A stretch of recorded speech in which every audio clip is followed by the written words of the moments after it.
everybody. Welcome to the Hallmarkies podcast. We are really excited today to be here to share another author interview with you. We love talking to the authors. And I'm film critic Rachel Wagner, and Bree is here. Hi, everybody. And today we have a author who has been on our show twice before, but we've never actually interviewed her, so it's kind of fun. We're talking with Stacey Agdern. And Stacey, thank you so much for coming on the podcast. It's such a pleasure to be here today. I really enjoy coming on the podcast, talking about movies, and now I'm excited to talk about books. So, yeah, we've had you on the last 2 years covering the various Hanukkah movies, and that's always been really fun. It's definitely been a joy. So, yeah. Well, since this is your first time doing an interview, why don't you introduce yourself to our audience? Okay, so hi everybody. My name is Stacey Agdern. I'm from a small town outside of New York City. I am an author, I'm a hockey fan, I'm a music fan, and of course, I'm a fan of Hallmark movies.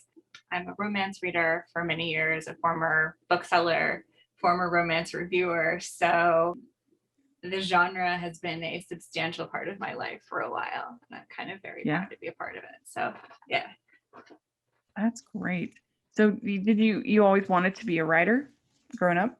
Yes, there's never really been a time where I haven't written stories. It's always what I wanted to do with them. That was the question. You know, I thought it was going to be a thing that I did on the side as opposed and sort of like kept to myself. I never actually thought of that I was actually going to pursue publication, except, you know, life changes, things happen. And you end up deciding that the thing that you were doing for yourself is the thing that you really want to do for the rest of your life. So, yeah. What books did you grow up reading? Did you have any favorites? So I actually came to the romance genre late. I was a science fiction thriller reader. Tom Clancy's Without Remorse.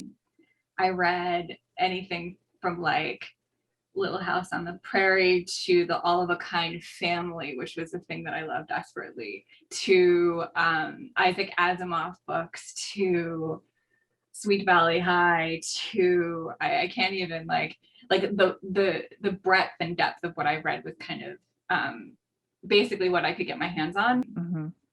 But I didn't actually come to the romance genre until I was in college, actually. How did you get introduced to it in college? So my mom has always been a huge romance reader. Like she's always had her books. Like reading has always been an important thing in my family. And so she was always reading her romance novels as we were reading everything else. And for me, I had this idea that romance novels were solely historical. They weren't something that I was going to be interested in because, again, as I said, science fiction, thrillers, and Sweet Valley High, like none of those, you know, like to me, they weren't romance novels. And then my mom has this habit of putting books on the corner of her nightstand in my parents' bedroom. And between my first and second years of university, she started to be very particular with the titles that she put on that corner of that nightstand.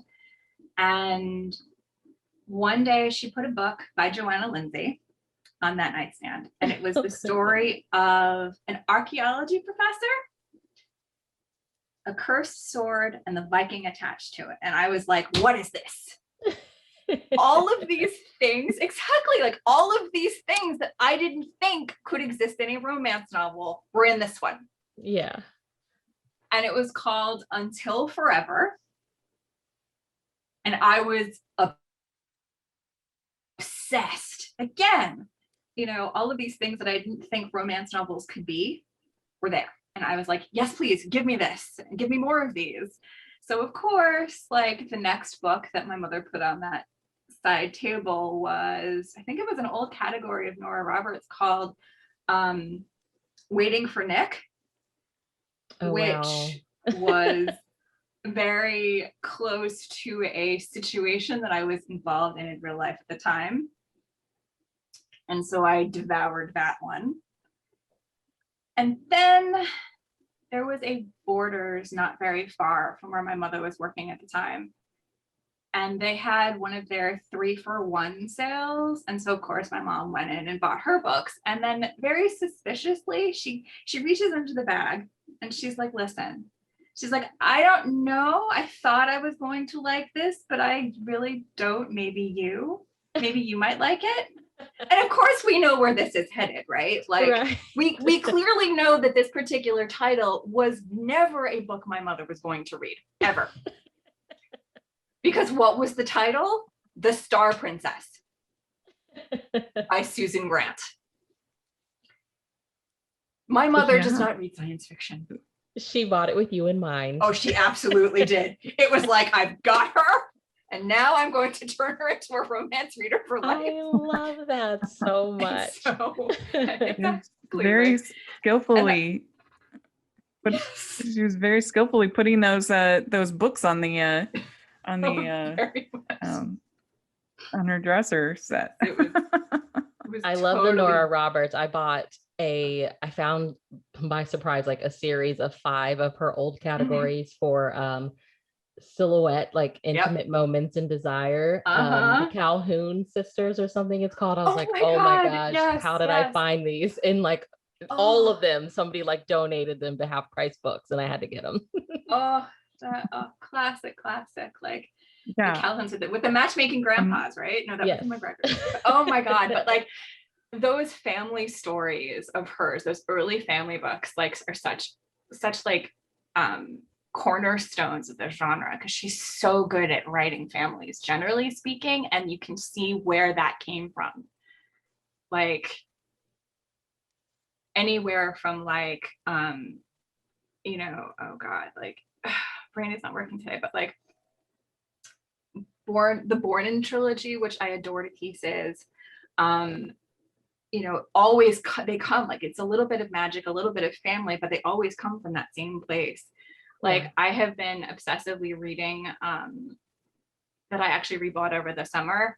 The 2 of the books in the Cordina series, but most specifically a book called Command Performance, about the Crown Prince of Cordina and the head of the theater of a theater company that kind of has his heart. And it's such an amazing story, the tension and like but yeah, like that's where it comes from. It comes from that sort of like mode of family and sort of family heart and angst, and she's just really good at it. Bree, what was your first author that you got super into as far as category romance? Oh my goodness. The first that I read was, I didn't realize it at the time that it was category, but Debbie Maycomber actually used to write category. And they've been like republishing a lot of her books with new titles. So you don't necessarily know it's an old book. So she was my like gateway into romance. And I came into it late too. I didn't start reading it until I was about to turn 30. So pretty late. But that's what's kind of fun about it is so many authors that I love now. Like I love Jill Shalvis, and she used to write category romance. So there's a lot. I love that so much. I think my first author that I really read a lot of would be Susan Elizabeth Phillips. Yep. She's really good. She's very good. Very dishy. She does a good job. Yeah, she's known for like romantic comedies, right? Like her rom-coms are when I hear her name, that's what I usually hear. Like you have to read her rom-coms. Which is probably why I was drawn to it, because I've always loved rom-coms. But I love Sophie Kinsella, but she's definitely more of like chick lit than I would say romance novelist. But yeah, what do you think appeals to you, Stacey, about romance novels? So as you can kind of tell, my path to them was different than most, and because like I like the things that I love about other kinds of stories, the world building of science fiction, like the fast pace of a thriller, like you can find them all in a romance novel.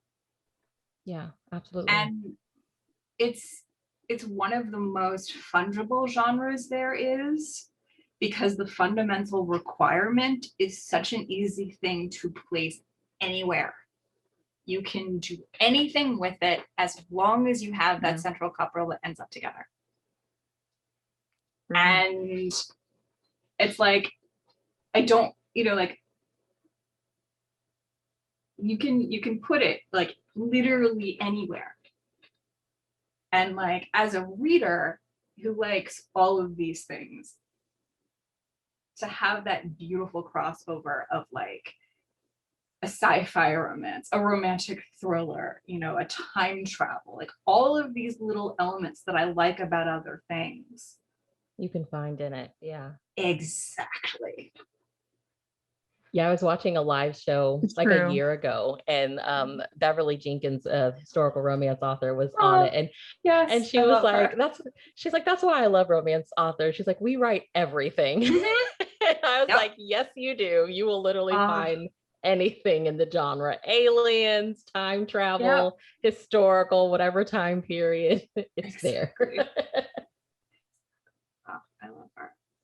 Yeah, that's true. I mean, it's part of most people's lives. Most people have some kind of cheesy romance story in your life. Like, it happens. So I think that it's, in a weird way, actually one of the more like relatable, because like love is hopefully part of all of our lives at one more moment or another. Yeah. Mm-hmm. So what was your path to getting, okay, so you start reading romance in college, and you had always, loved stories and been writing. How did we go from that to now being published? Like what did that journey look like for you? Definitely not the way I thought it would, that's for sure.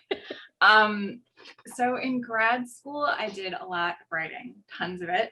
And when I was studying for my grad school exams, I went to law school. So like studying for those exams, like the easiest thing for me to do was open up like a separate document, make my outlines, make my, exam things, and then sort of open that separate document and dive into a world. And one of the things that happened was that I discovered that I could complete a book, but I couldn't pass the bar exam. And so I had a decision to make, like, what was I going to do with myself, knowing that this, that this obstacle of an exam, that I was better at, creating fictional stories, writing romance novels, than, taking this test again. So I had to be practical about things. I ended up working at a bookstore. I was like the romance gal in the independent bookstore, which turned into the romance buyer in an independent bookstore very quickly. Shortly thereafter, I joined a writers organization, met a whole bunch of people. It was wonderful and great, but still nothing was happening. And at the time I was writing, and I still love to write paranormal. I still, I love the world building of that subgenre a lot. And I ended up meeting some very, very close friends who were also hockey fans, and who were also romance writers. So there was Sandra Carr from Buffalo and Isabel Kelly from Queens, and the three of us self-published in, I want to say 2010, an anthology of hockey romances. And that was the first fiction that I'd actually had published, which was kind of amazing and wonderful. And so one of the things I learned from that was how much I really loved anthologies. I loved working, and I loved collaborating with other people. So like, I was offered an opportunity to do an anthology with HarperCollins Avon in 2015, which was the first traditionally published anthology of Hanukkah stories. And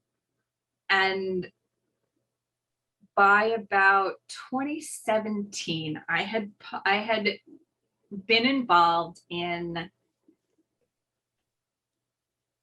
2 hockey anthologies, the Hanukkah anthology, the historical romance anthology, and 4 like really angsty, really heavy political anthologies.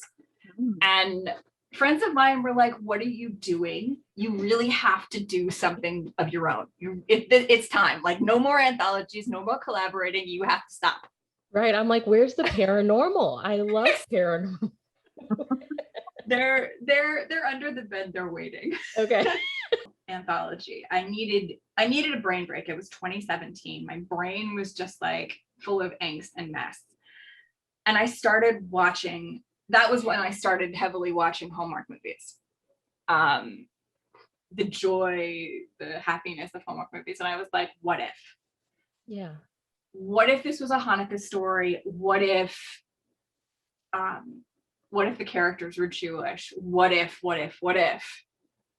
And all of my what ifs turned into a book I queer, like, and again, I'd done this before with different other stories. You know, I edited and then queried out all of it. I wasn't sure what to expect. I wasn't sure what was going to happen because, again, the business is fungible. The business is wild, and what happens basically when you throw spaghetti up against the wall. And yeah, I tried, querying a Hanukkah story before, but nothing happened with it. When I got the offer from Thule and then my agent followed, it was kind of like, it was a bit of a long, wild, crazy, amazing journey that sort of, basically in my life, nothing ever happens how I expect it to. And that is basically the long and winding road of how I am a published author. So would you say that you're a pantser or a plotter when you write? I am somewhere in the middle, closer to being a pantser than I am a plotter. Friends always joke that like my playlist is my outline. And I think that's very much the case because before I start writing, I think a lot about character. I think a lot about story. I put that playlist together based on a lot of thoughts and feelings that I have that I want the story to sort of evoke is the word I was looking for. Mm-hmm. But I always have to know how we start and where I'm going. But I'm not someone who outlines. If I spend too much time actually like literally outlining a book, it never gets written. Yeah. Mm-hmm. I think I'm the kind of person who loves the thrill of discovery, but also I need some directions because I have no sense of direction as a general rule. So, mm-hmm. I am, which is a long and winding road of saying that I am what they call a plantser these days. Oh, yeah, a little bit of both. Mm-hmm. Exactly. Well, I think you should do a take on like a Legally Blonde kind of story. That kind of to put your so you feel like you put your law school education to use. Make it into a romance novel. I think that would be fun. And make it paranormal with a paranormal twist. Yes. There you go. So funny story, like the big sort of paranormal piece that's sitting under my bed waiting for me to be a better writer is the story of a paranormal United Nations, because that was the part of law that I was most fascinated about. Oh, that sounds so cool. That was my that was my obsession. I was the fan of international cooperation. I was the one who did Model United Nations in college. It was, that was my obsession, international law, international politics. And I was deep. And that was how I started, really. That was the first series that I ever attempted So that would be fun. I'm trying to think of what would be a good law school romance novel. I'm thinking, what if you had the guy who falls for the girl who delivers his Postmates while he's studying for the bar? That could be good. One of the things that especially my first year of law school, so my last name is Agdern, and one of the things about law school that I loved to pieces was that, so even though you sat in your first year, you sit alphabetically, and yes, I was stuck at the front of the class my first semester. But the second semester gave me an experience in my life that I had never had before. I got to sit in the back Oh, in an alphabetically assigned situation. Oh, wow. It was like the best feeling ever. And I feel like if I'm ever going to write something about law school, it's that sort of switched flop expectation of someone who's used to sitting in the back, who's forced to sit in the front, and someone who's, you know what I mean? Like who's when you say alphabetical order, like A to Z kind of thing. That fascinates me. Like what sort of the idea of like butting heads as you sort of change your expectations, both about law and life, basically, through the course of the story. So. Yeah, not the Socratic method, the romantic method. Exactly. Oh, so the characters have been Jewish in the books. Yes. And then also that you have a hockey reference. And have you always loved hockey? One of the other things that I really picked up my first year at university, so I went to a university in Canada. My family has always been hockey fans. I think about my grandfather who like tells stories about like, I should say stories about the early days of Madison Square Garden in New York and the sort of early days of the team of the Rangers. The Rangers is my favorite hockey team, I should mention. My first year at university, I was in Montreal, and there were a couple of things that I picked up that I grabbed onto heavily because they reminded me of home. Most of them were media. One was The Nanny. One was Seinfeld. One was the fact that both Beverly Hills 90210 and Saved by the Bell graduated the same year that I did. And the other, and the last of them was hockey. I could watch hockey in Canada with a bunch of gals, like Monday night, whatever night, hockey night Canada was, we could watch the television and I could, in my head, remember that my family was probably watching at home. Yeah. And that's how it started, like making friends in this, but, sort of with ties to the things that I did back home. And that was the year that the Rangers won the Stanley Cup. Like, my first big year as a hockey fan was the year that the Rangers won the Stanley Cup. There is no turning back from that ever. So, or at least there was not for me, at least. Nice. So it's, hockey and music are huge parts of me, and they somehow managed to show themselves in what I write. Are you planning on, now that things are reopening, are you planning on going to any hockey games? So maybe next year we will see how I feel. My favorite hockey team is no longer in the playoffs, and the other one is the season is over anyways. So we will see, like when the season starts in September. I definitely I might be watching the Worlds. I might be watching the playoffs. Typically my team is not in. I'm not going to go to a playoff game this year. I really, when the regular season starts next year, I will reevaluate and see how I feel about being in public again, and then, and then sort of make my choice. Do you have an ideal poutine?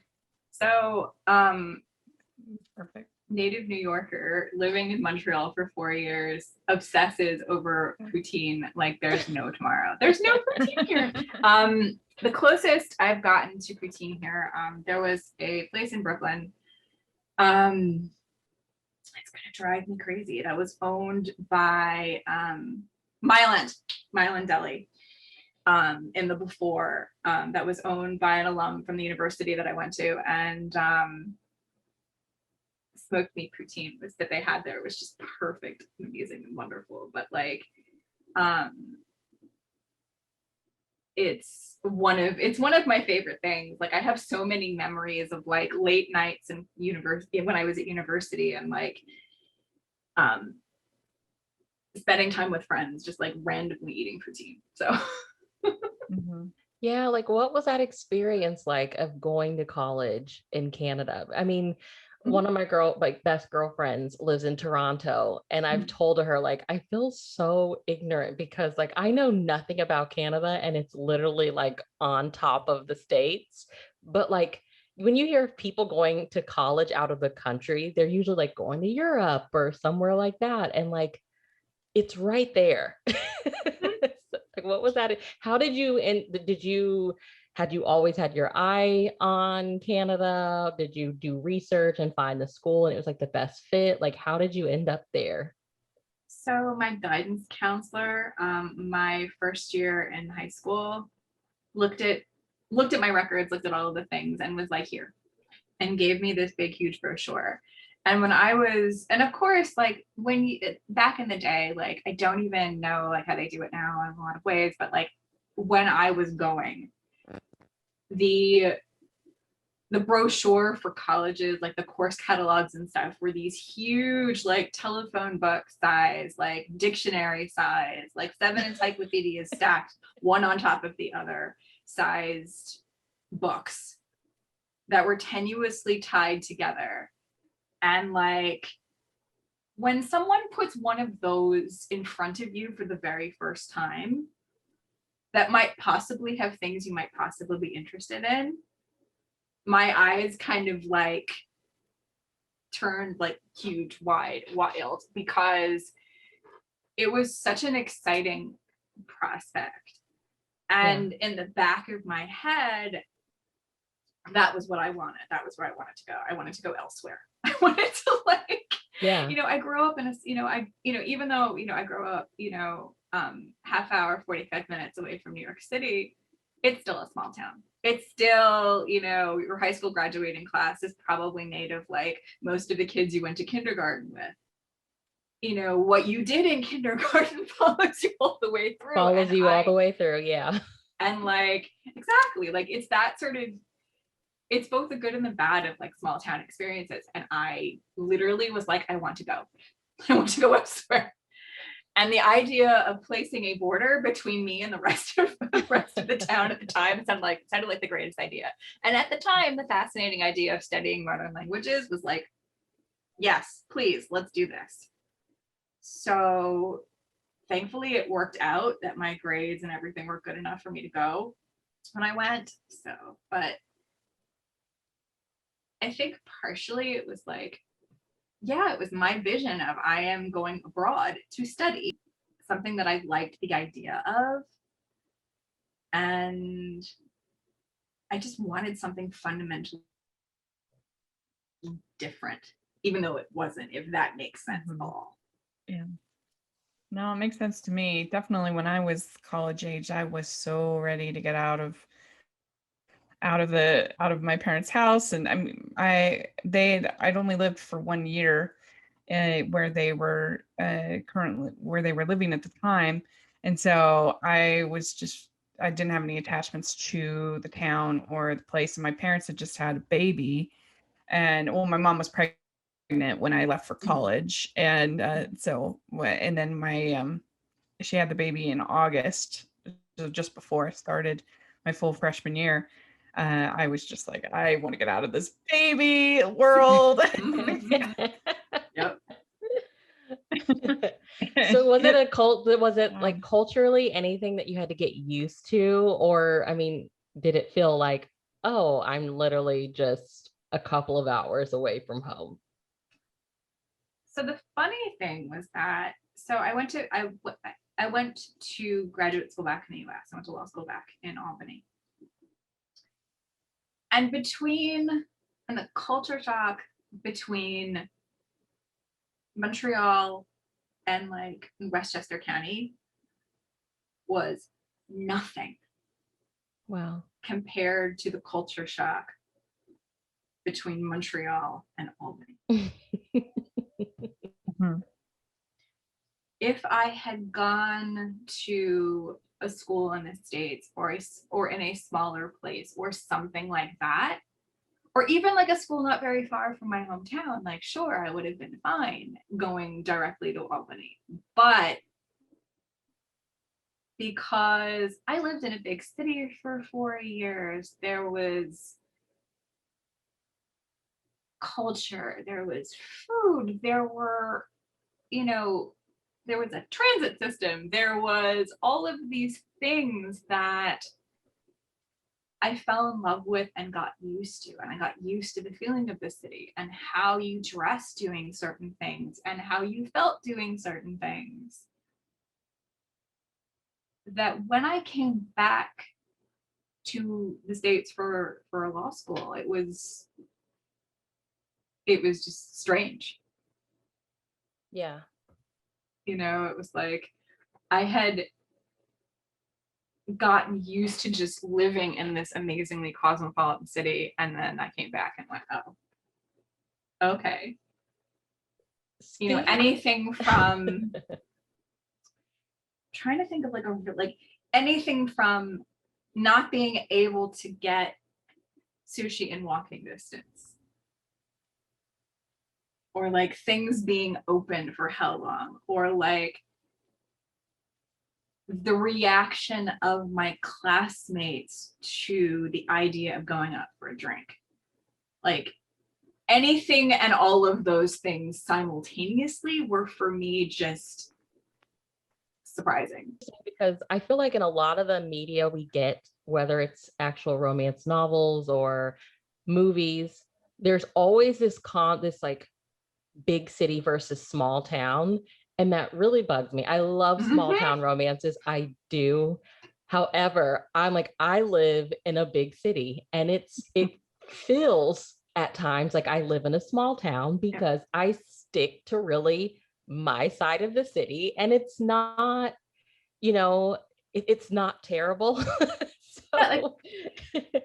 like it's, I didn't necessarily deal with this so much in history, but I did in Miracles. One of the things that drove me banana pants before I wrote Miracles was this fundamental divide.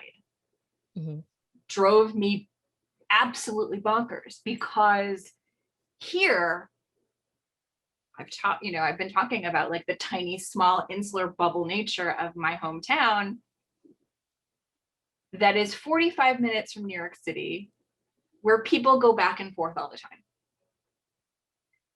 Where like you don't have to choose between them. Yeah.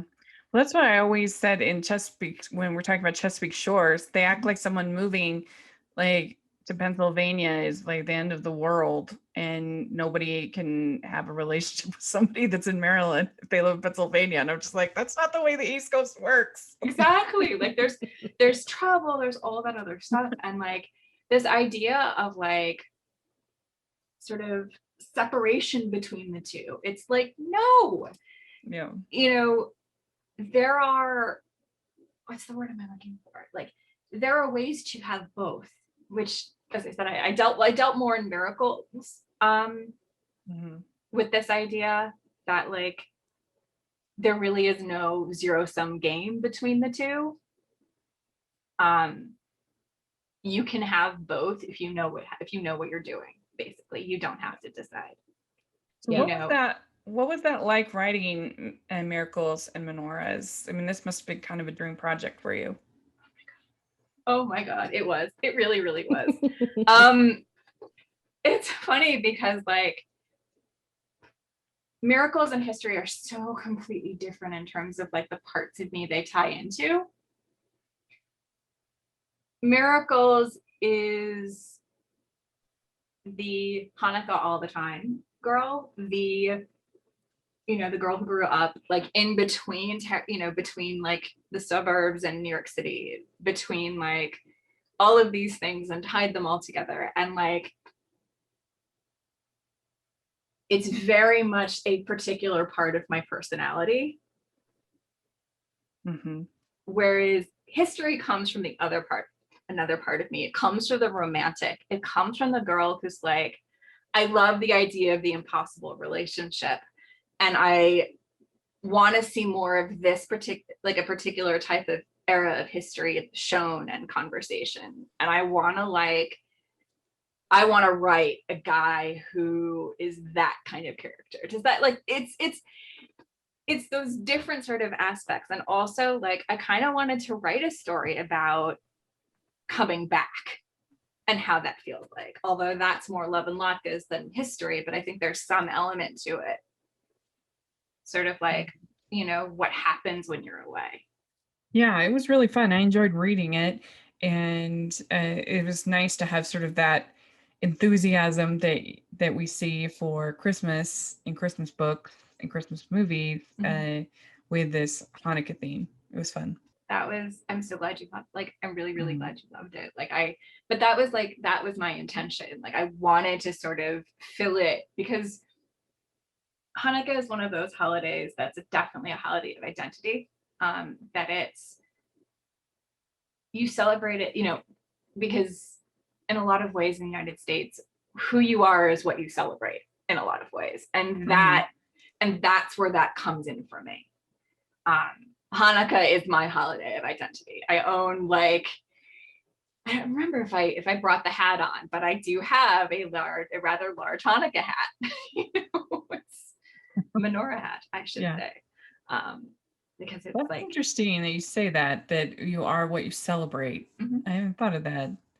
That makes a lot of sense. Yeah. It makes a lot of sense. And maybe that's part of the thing that's been hard about this last year, is that we haven't been able to really celebrate like we normally, it's just like such a way of showing love for people, is whether it's gifts or just attendance at events and things like that.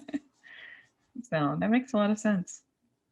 Can I just say that you have both History of Us and Miracles and Menorahs are like perfect covers. Do you have any input of like what your covers are looking like? Are you like kind of describing the book to somebody and then some cover artist brings it to life? Like, or do you have no idea what it's going to look like until it's done?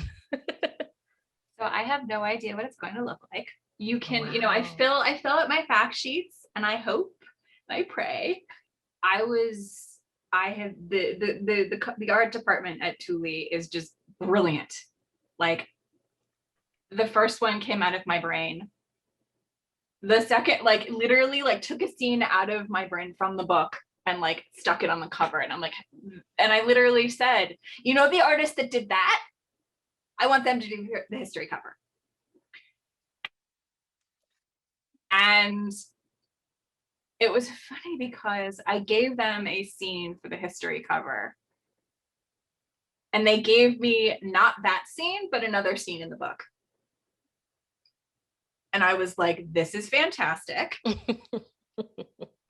I was like, I'm like, yes, this works. This is perfect.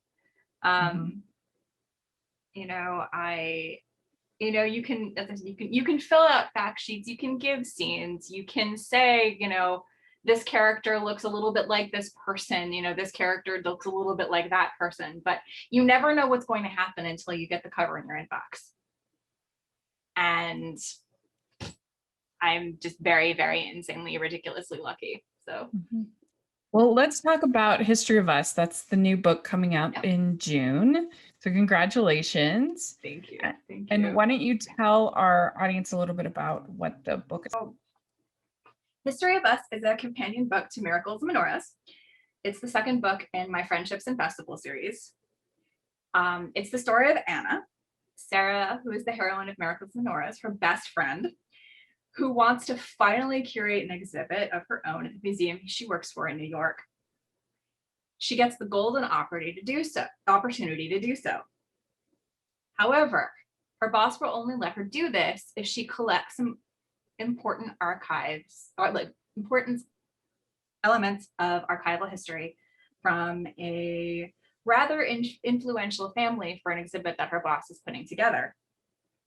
The problem is, the influential family is the family of the guy she just can't quit.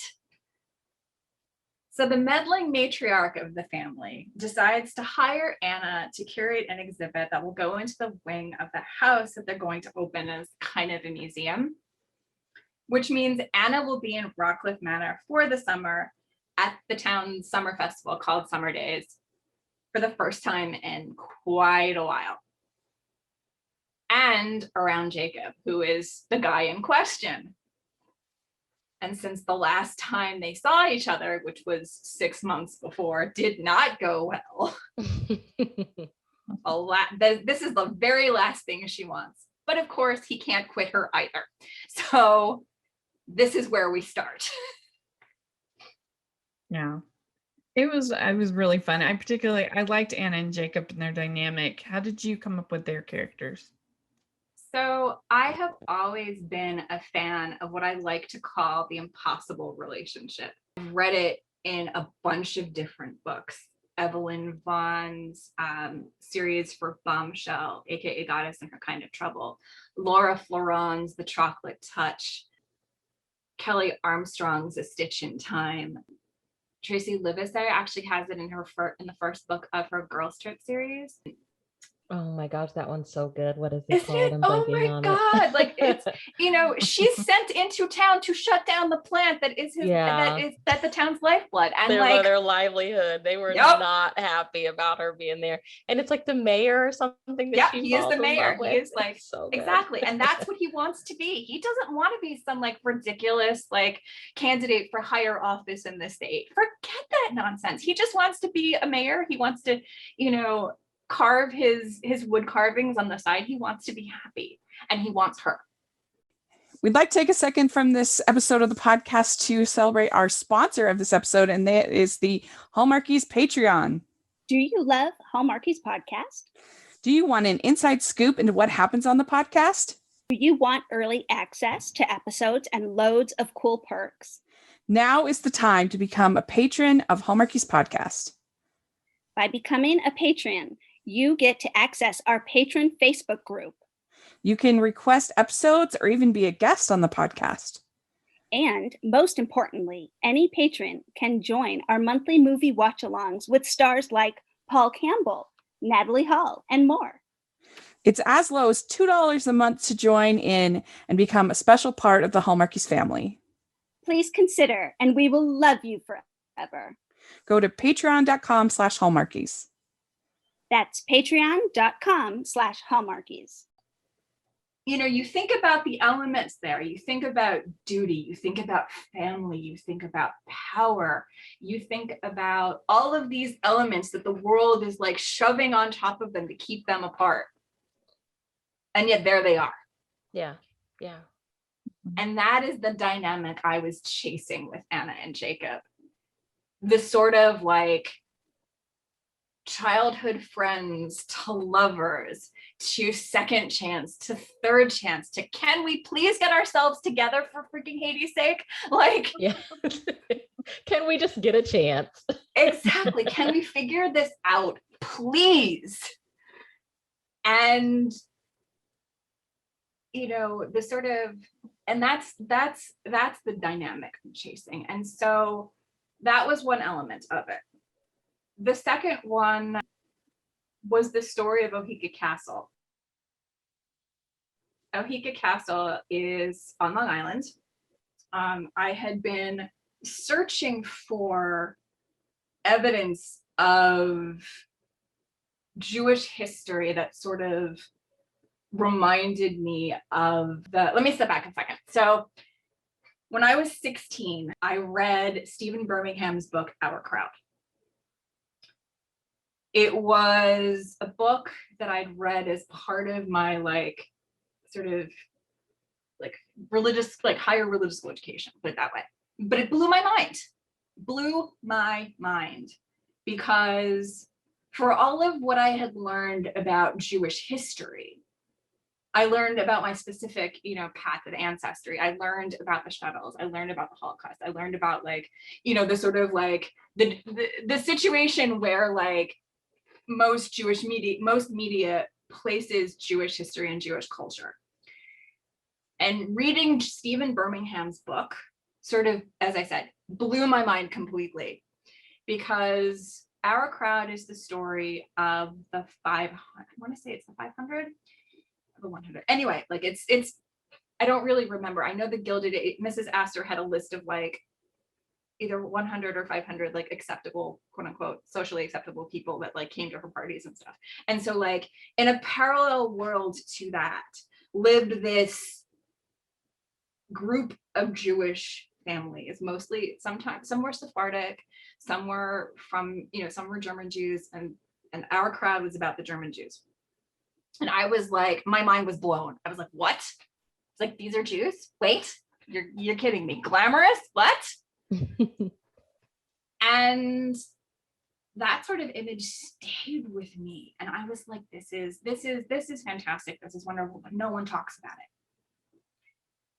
And I remember, years, like comparatively recently, like I love Joanna Shupe's historical. It's about the Gilded Age. And I found Felicia Grossman's stories about the Gilded Ages in the United States as well. Appetites and Vices. And anyway, they're really good. They're from Karina.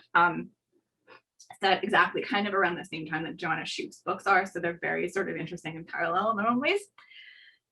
And when I was talking with a very close friend of mine from Long Island, we ended up talking about Oheka Castle, which is how we end up at Oheka Castle. Oheka Castle is on Long Island in Huntington. It's a rather large house on a hill. And it was built by a guy by the name of Otto Kahn, who came to the United States from Germany. And in like the early 1900s, his house in New Jersey was burned to the ground because he was Jewish. Mm. And he decided that what he was going to do, because he was not a poor kind of guy, is that he was going to build a ridiculously large and fireproof house on Long Island. He built a castle. There are bits of the stories that talk about property regulations where, and I couldn't find, like when I was looking for the specifics of it, but there were times when I heard that part of how he purchased the land was he purchased it in small bits because there were potentially regulations that kept Jews from purchasing larger quantities of property. I could not find it substantiated later, but suffice to say, chased out of New Jersey due to anti-Semitism was enough of a hook in this particular case. And if you search pictures, Oheka Castle is just beautiful. It is gorgeous. And I was like, that's my story. But I was like, wait a second. I was like, I can't, like, I don't write historical. I tried once, it's great, but it's not a thing I can write. So I wanted to use Oheka Castle, which meant the story was about history. It had to be about history. So so the characters, which I think is where the question you asked me is the characters. Because I'm actually getting there, I think. So you have an impossible relationship and you have history. Mm-hmm. And you have Oheka Castle, which means one of the characters has to be tied to Oheka Castle, or my fictional version of it. And the other has to be tied to putting Jewish history back into the narrative, tied to telling the stories of Jews that people don't always think about. Yeah. And that is how, and then I went out from there. That's great. So would you say that Anna is a lot like you in personality or not like you? There are parts of Anna that are a lot like me. But like when she is passionate about something, she gets very, very, very, very deep into it. She is a wonderful researcher and she has a blast doing it. And that's absolutely the part of her that's like me. But in terms of other things, I'm definitely more of a Sarah person than I am Anna. Interesting. I'm also elements of friend number 3, which we'll talk about later. But yeah, the part of me is definitely like the researcher. Cool. as part of this story, they're planning this kind of like fake ball sort of thing going on, and they're as well, as part of the story, they're planning this ball to go as part of the archive and as part of the hall. And I was wondering if that was kind of fun, especially in the pandemic, to be planning these events and stuff like in the story. Yes. I mean, like, it was interesting because like when I started the series, like the first book is based on Hanukkah festival, right? I have not ever been to a Hanukkah festival. I have not ever seen one, not to the degree that like history that it exists in Miracles. So I was already on this is an alternate universe situation. So like planning summer days, planning the opening of the historical wing, planning the ball, all of those things were just so much fun to do when I was, writing this book from my bedroom in Westchester County. Like it was great to kind of dive into that story, and it was so much fun. Letting myself just sort of transport into the world of Rockcliffe and the manor, and like living in that world for a while. Yeah. Well, we sure enjoyed it. So where can people find it? When is it released? So the book, History of Us, comes out on June 24th. It's available in both paperback and ebook. Love Sweet Arrow and The Robotus both will have copies, and I will be doing events in conjunction with both of them at some point during the summer. So keep an eye out. Awesome. Romance bookstores. Yes. Support them. They are, when people say, support independent bookstores, like those are the first two that come to my brain. Like I spent, I guess, about 10 years in an independent, being the romance person at an independent. So I know like how much work it is to make a section of an independent store romance friendly romance. Oh, absolutely. Yeah. Because you can go, I have a couple here where I live, and they do tend to not have a section at all. Oh, and if there are some titles, they're mixed in with everything and you have to do some digging. So it's hard. It's hard. And God forbid, like they don't have like the one you're looking for. And if you go up, God forbid, like you go up to them and ask them for a special order, like the look on their faces, like, no, sorry. It's not necessarily the most hospitable environment in certain cases, but places like Love Sweet Arrow and the Robotus. And there are definitely like some more bookstores that are getting more excited about romance these days, but I always want to focus on, for me, the two that are solely romance focused. Yeah. That's great. Well, and we will also have an affiliate link in the description if people want to check that out, and helps the podcast a little bit. And so you can find it that way. And so Stacey, thank you so much for coming on and doing this. I really appreciate it. And where can people follow you on social media, all that fun stuff? So first of all, and most importantly, this was a blast. I had so much fun.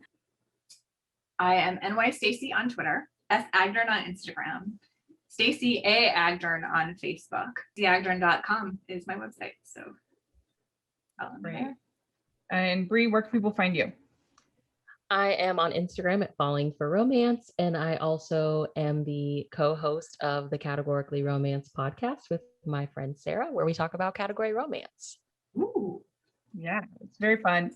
We'll have all that in the description. You can find me at Rachel's Reviews, all over social media, iTunes, YouTube, and on Rotten Tomatoes. So check that out. You can also follow, I think, all of us on Goodreads. So check that out as well. And also we'll be having we're doing our monthly romance reading recap each month. That's good. That's a lot of fun. So make sure you check out those. We're on our third episode coming up in May. Yeah. So that should be fun. And also make sure you're following the Hallmarkies podcast all over social media, Hallmarkies Pod or Hallmarkies Podcast. And if you're listening on iTunes, please leave your ratings and reviews. We really appreciate that. And if you are listening on YouTube, please give this video a thumbs up. subscribe to our channel.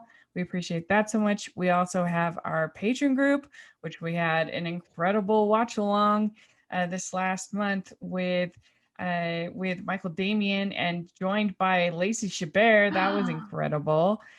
So if you're not a patron, you're really missing out. It's only $2 a month, and you get experiences that I don't think any other Patreon provides, really. And so check it out. We would really appreciate the support. And then we also have our merch store, which has tons of fun Hallmark inspired designs. So check that out as well. And thanks so much, ladies. This was great. This was really fun just to get to chat and talk about your books. And congratulations, Stacey. That's a great accomplishment. Congratulations. I can't wait to get a physical copy. Thank you. Yeah, that'll be fun. So much. All right. We'll have to talk again soon. And thanks so much, everybody. Bye. Bye.